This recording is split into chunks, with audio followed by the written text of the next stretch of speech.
Método Silva de Controle Mental, por José Silva e Felipe Miele. Leitura por Leia Fé. Capítulo 10. Usando a mente para melhorar sua saúde. Gasto cerca de metade do meu tempo viajando por esta e outras nações para me dirigir a grupos de graduados em controle mental. No período de 1 ano, encontro não centenas, mas milhares de pessoas que relatam autocura realmente maravilhosas. Atualmente, isso já é comum para mim. Acho que são maravilhosas num outro sentido. Fico surpresa com o fato de todas as pessoas não terem descoberto o poder de sua mente sobre seu corpo. Muitos pensam na cura psíquica como algo estranho e esotérico.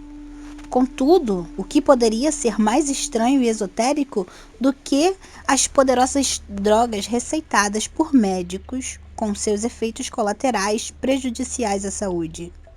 Em toda a minha experiência com autocura psíquica, nunca experimentei, nunca vi e nunca ouvi falar de um único efeito colateral prejudicial. A pesquisa médica está descobrindo cada vez mais sobre o relacionamento entre o corpo e a mente. Em todos os diferentes esforços de pesquisa aparentemente não relacionados, existe uma fascinante consistência relativa aos achados. A mente desempenha um papel misteriosamente poderoso. Se o controle mental fosse feito, não o é, ainda estamos aprendendo. Acho que todos nós teríamos corpos perfeitos o tempo todo. Contudo, é inegável que já sabemos o suficiente para reforçar com nossa mente as forças reestruturadoras do corpo, de tal forma que as doenças podem ser combatidas com mais sucesso. Até mesmo os métodos simples de Emily Coué funcionaram. Os métodos de controle mental, que incluem os métodos de Coué, funcionam ainda mais poderosamente. Obviamente, à medida que você desenvolve sua habilidade na autocura, precisará de menos atenções médicas.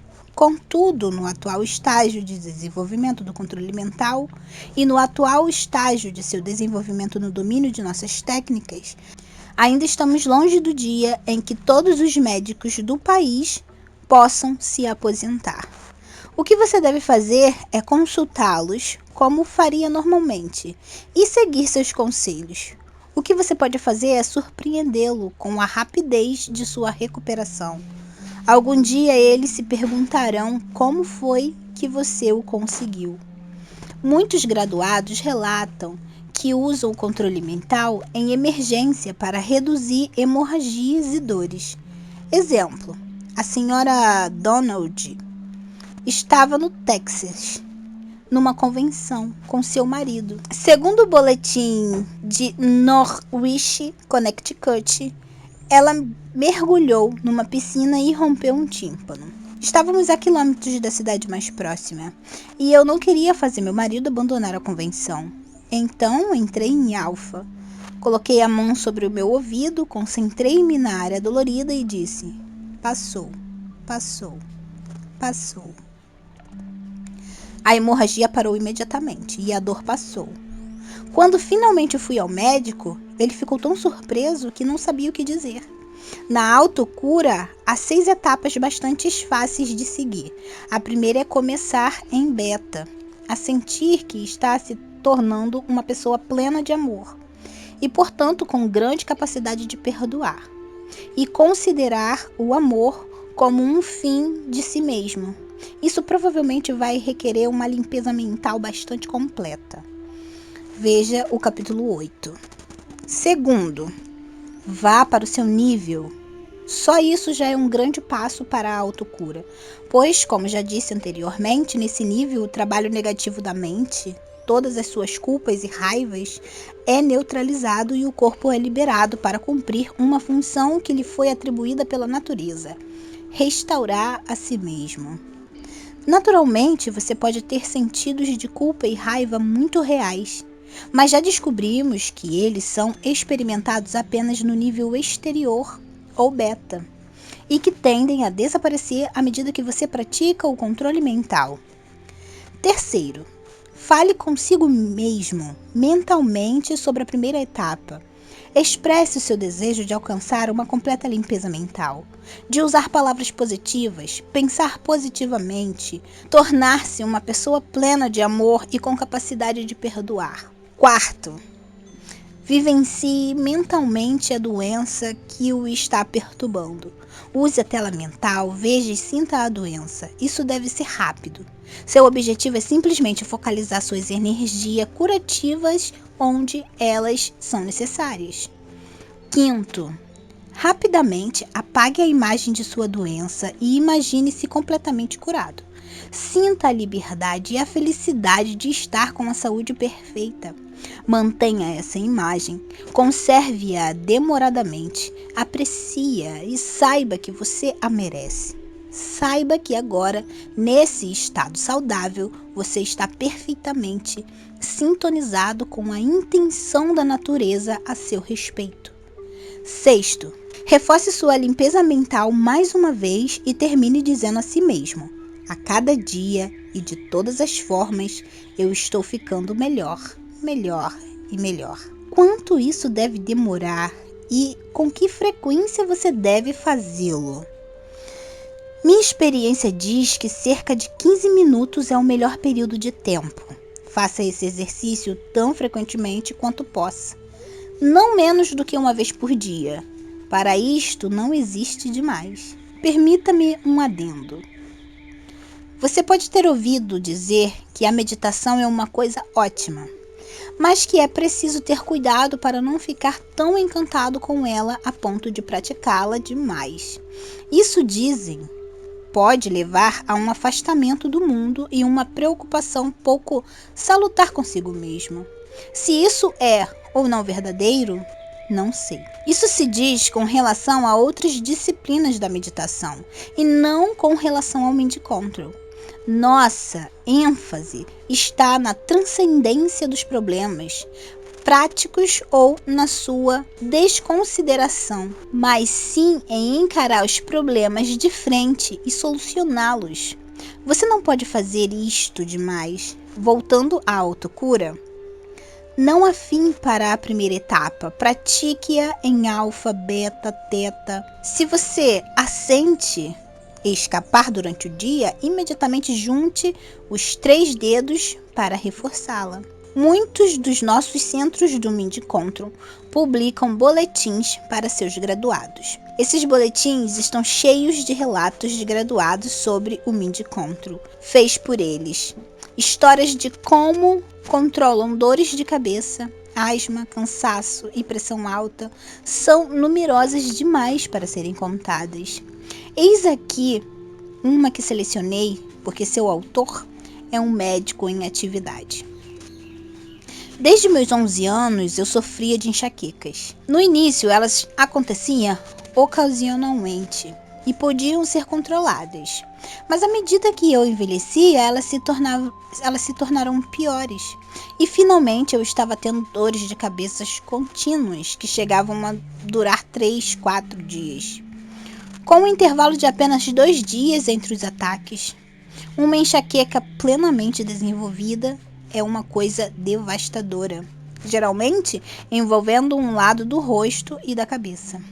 Parece que nossos olhos estão sendo arrancados para fora de suas órbitas. A dor aperta como um torno e o estômago fica perturbado. O ataque às vezes é aliviado por um remédio específico, uma droga vasoconstrutora, que tem de ser tomada logo no início, enquanto a dor é tolerável. Uma vez que a dor de cabeça tenha avançado por algum tempo, não há nada que possa aliviá-la, a não ser o tempo. Eu estava chegando num ponto em que tinha de tomar o remédio de 4 em 4 horas e mesmo assim o alívio era apenas parcial. Então fui a um especialista em dores de cabeça, que me fez um exame completo para ter certeza de que eu não tinha qualquer anormalidade física ou neurológica. Ele me deu conselhos e indicou o tratamento que eu já estava seguindo. As dores de cabeça continuaram. Uma de minhas pacientes eram graduadas no Mind Control e há cerca de 1 ano sugeria que eu fosse com ela a um curso de controle mental. Eu sempre lhe dizia que não acreditava naquela tolice. Então um dia encontrei-a quando eu estava no quarto dia de dor de cabeça. Acho que eu estava verde e ela me disse: "Não acha que está na hora de você fazer o curso de controle mental? Na semana que vem começa um novo curso. Por que não vamos até lá?" Matriculei-me no curso e compareci religiosamente todas as noites. E, logicamente, naquela semana não tive dores de cabeça. Mais uma semana após ter completado o curso, acordei com uma terrível dor de cabeça e a possibilidade de verificar se minha programação funcionaria. Passei por um ciclo de medicação e saí, sem dor de cabeça, sentindo-me ótimo. Era um milagre. 5 segundos depois, a dor de cabeça voltou pior ainda. Não desisti. Fiz outro ciclo e a dor de cabeça desapareceu momentaneamente e depois voltou. Tive que fazer uns 10 ciclos, mas não desisti nem tomei o remédio contra a enxaqueca. Disse a mim mesmo que iria conseguir e a dor de cabeça finalmente desapareceu. Passei algum tempo sem dor de cabeça. Quando ela tornou a aparecer, 3 ciclos foram suficientes para fazê-la sumir. Durante mais 3 meses eu ainda tinha dores de cabeça ocasionalmente, mas não precisava tomar nenhuma aspirina. Desde que fiz o curso de controle mental, não tomei uma única aspirina. A coisa realmente funciona. Aqui está outro caso, o de uma freira, a irmã Barbara Burns, de Detroit, Michigan. Selecionei este caso porque a irmã Bárbara usou engenhosamente seu próprio mecanismo de disparo. Durante 27 anos, ela havia usado óculos por causa de sua miopia e astigmatismo. À medida que sua miopia progredia, suas lentes tornavam-se cada vez mais grossas, o que reduz a acuidade para distâncias. Antes de sua visão melhorar, ela precisou usar óculos bifocais. Então, em julho de 74, decidiu usar o Mind Control. Em profunda meditação, disse a si mesma: "Cada vez que eu piscar, meus olhos focalizarão corretamente como as lentes de uma câmera." Durante cada meditação, ela repetia isso. E 2 semanas depois, deixou de usar seus óculos, apesar de ainda precisar deles, para ler.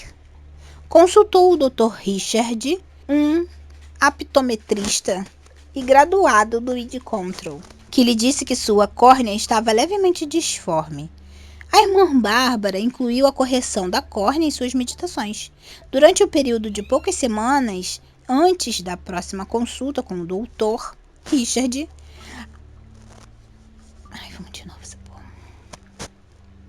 a irmã Bárbara incluiu a correção da córnea em suas meditações durante o período de poucas semanas antes da próxima consulta com o Dr. Richard. A seguir está um trecho de uma carta com o Dr. Richard que nos escreveu a pedido da irmã Bárbara. Examinei a irmã Bárbara Burns pela primeira vez no dia 20 de agosto de 74. Examinei a irmã Bárbara novamente no dia 26 de agosto de 75. Ela não estava usando seus óculos há um ano. A paciente teve uma redução de sua miopia, que tornava necessário o uso de óculos corretivos. Naturalmente, o médico com enxaquecas e a irmã Bárbara não estavam sofrendo de dores terríveis, do tipo que estamos treinados a temer. Será que o controle mental pode ajudar no caso de sermos atingidos por uma dessas doenças? Ou devemos simplesmente tomar os remédios e esperar que o tempo passe? Vamos dar uma olhada naquela que é provavelmente a mais temida de todas as doenças, o câncer? Pode ser que você tenha lido algo sobre o trabalho do Dr. Carl Simonton, um especialista em câncer. Marilyn Ferguson descobriu parte desse trabalho em seu recente livro, A Revolução do Cérebro. E em janeiro de 76, o Prevention Magazine publicou um artigo sobre ele, A Mente Vencendo o Câncer, de autoria de Grace Halsey. O Dr. Simonton, que foi treinado nas técnicas do Mind Control, adaptou algumas delas ao treinamento de seus pacientes com muito sucesso. Quando estava encarregado do departamento de terapia por radiação da base aérea de Travis, perto de São Francisco, na Califórnia, ele estudou um fenômeno raro, mas bem conhecido. Pessoas que, por alguma razão desconhecida pela medicina, recuperaram-se de um câncer. Esses casos são conhecidos como remissões espontâneas e ocorrem numa proporção muito pequena das pessoas afetadas pela essa doença. Se pudesse descobrir por que esses pacientes se recuperam, raciocinou o Dr. Simonton, talvez pudesse descobrir uma forma de fazer com que essas remissões ocorressem. Descobriu que esses pacientes tinham algo de muito importante em comum. Frequentemente eram pessoas positivas, otimistas e determinadas. Numa comunicação à convenção do Mid-Encontro em Boston, em 74, o Dr. Simonton afirmou: o maior fator emocional independente identificado pelos investigadores no desenvolvimento do câncer, em geral, é uma perda significativa acontecida 6 a 18 meses antes do diagnóstico da pessoa.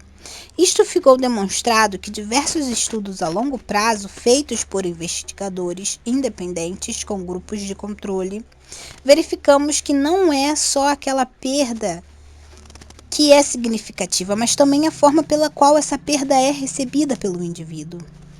Vejam, a perda tem de ser suficiente para causar um sentimento persistente de impotência e desespero por parte do paciente.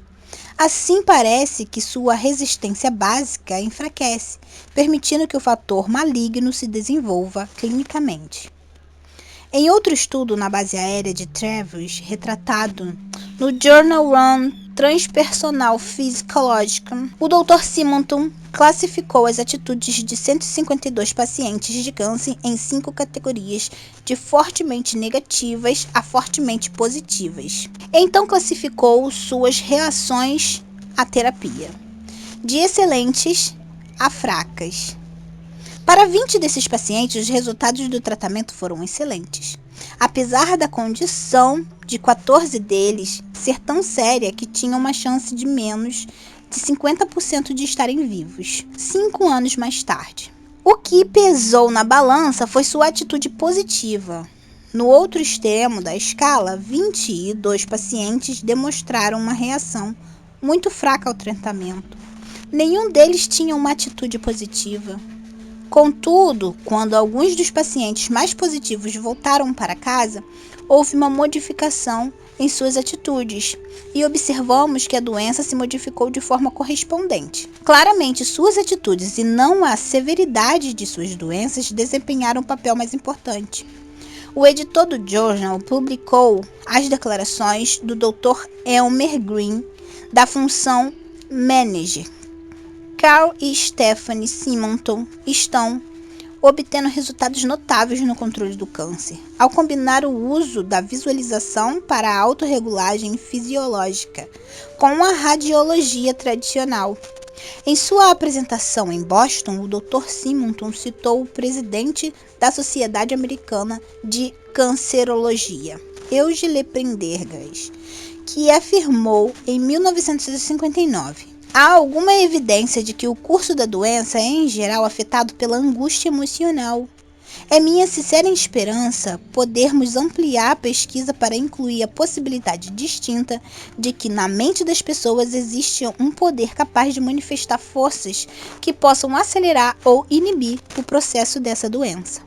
O Dr. Simonton agora é o diretor médico do Cancer Counseling and Research Center de Fort Worth, Texas, onde ele e sua coterapeuta Stephanie Simonton treinam os pacientes para que participem mentalmente de seu próprio tratamento. Eu comecei com a ideia de que a atitude do paciente desempenhava um papel na sua reação a qualquer forma de tratamento e poderia influenciar o curso de sua doença. À medida que explorava essa ideia, descobri que os conceitos do Mid-Encontro, biofeedback e meditação me proporcionava um instrumento para ensinar ao paciente a maneira de começar a interação e de envolver-se com o seu próprio processo de cura. Diria que este é o mais poderoso instrumento emocional que tenho para oferecer ao paciente. Um dos primeiros passos que o Dr. Simonton toma no treinamento de seus pacientes é banir o medo. Uma vez que essa educação tenha sido iniciada, percebemos que o câncer é um processo normal que se desenvolve em todos nós, que possuímos células cancerosas, desenvolvendo degeneração malignas o tempo todo.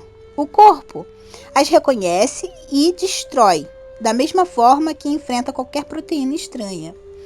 Não é simplesmente uma questão de nos livrarmos de todas as células cancerosas, porque estamos sempre desenvolvendo células assim. É uma questão de fazer o corpo vencer novamente, comandando seus próprios processos. O relato do Dr. Simonton foi seguido pela Sra. Simonton. Ela disse: a maioria das pessoas visualiza uma célula cancerosa como algo muito feio e mesquinho, uma coisa insidiosa que pode mover-se furtivamente e que é muito poderosa. Uma vez que ela comece seu trabalho, não há nada que o corpo possa fazer. Na verdade, uma célula cancerosa é uma célula normal que enlouqueceu. É uma célula muito estúpida. Ela se reproduz tão rapidamente que muitas vezes esgota seu próprio suprimento de sangue e morre de fome. É fraca. Você pode cortá-la ou erradicá-la ou tratá-la com produtos químicos. E se ela adoece, não consegue recuperar a saúde e morre. Agora, comparemos isso com uma célula sadia. Sabemos que no tecido sadio você pode cortar seu dedo e, se não fizer nada mais do que colocar um band-aid, ele vai sarar por si mesmo. Sabemos que os tecidos normais podem restaurar a si mesmo. Eles não devoram seu próprio suprimento de sangue. Contudo, vejam a imagem mental que temos dessas coisas. Vocês podem ver o poder que atribuímos à doença devido ao nosso medo e às imagens mentais que usamos nesse nosso medo. Referindo-se às técnicas de visualização e relaxamento que usam em conjunto com a terapia por radiação, a Sra. Simonton afirmou: provavelmente o instrumento mais valioso que possuímos é a técnica da imagem mental. Pedimos aos pacientes que façam 3 coisas básicas. Pedimos que visualizem sua doença, que visualizem seu tratamento e que visualizem o mecanismo de imunidade de seus corpos. Em nossas sessões de grupos, falamos sobre o que desejamos que aconteça, antes de acreditarmos que vai acontecer. Parece importante colocar a situação dessa forma. Uma das coisas em que mais falamos é a meditação. Com que frequência você está meditando? O que você está fazendo em sua meditação?